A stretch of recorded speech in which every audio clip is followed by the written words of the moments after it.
Hindi makapaniwala ang bench ng Lakers sa ginawang reverse two-handed dunk ni LBJ. Nag-showtime sa LA.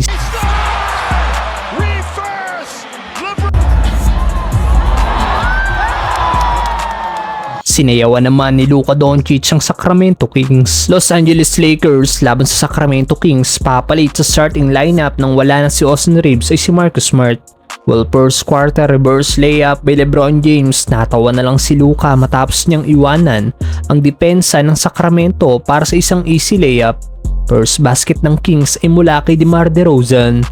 Nice raid by Marcus Smart para sa isang easy basket ni LBJ, steal by Marcus Smart. Sabay no-look pass kay LeBron para sa isang two-handed dunk.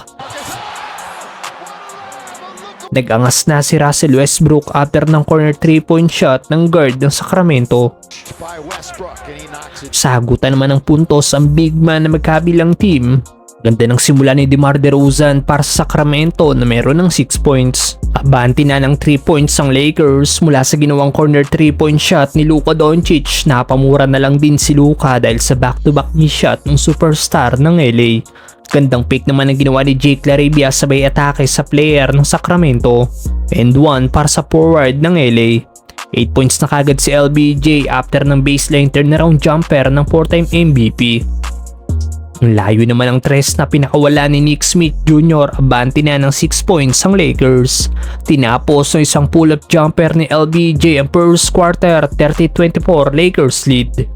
Second quarter miscue para sa Sacramento, libreng-libre para sa isang layup si Nick Smith Jr. Mainit ang simula ng two-way player ng Lakers na meron ng 8 points after ng kanyang second 3-pointer. Back-to-back 3-point shot naman na naging sagot ni Malik Monk para sa Sacramento.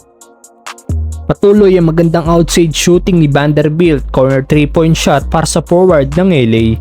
Nice move by Jake LaRavia sabay pasabit pa kay Malik Monk. 12 points na si Luka Doncic after ng isang 3-pointer ng superstar ng LA. Nahype na ang crowd matapos ang reverse two-handed dunk na ginawa ni LeBron James. Hindi makapaniwala si Maxi Kleber sa ginawa ni LBJ. Nice assist by Luka para sa two-handed dunk ni DeAndre Ayton. Umabot na ng 10 points ang lamang ng Lakers mula sa end-one basket ni Luka Doncic. Pamatay sunog ang ginawang jumper ni Russell Westbrook. Hindi na naghintay ng kanyang kakampi si Luka at inatake kagad ang basket. Napasayaw na lang din si Luka Doncic dahil pasok pa rin ang ginawa niyang layup. Nice dime by LBJ. Ayton with the finish. Nagtapos ang first half abante ng 15 points ang Lakers.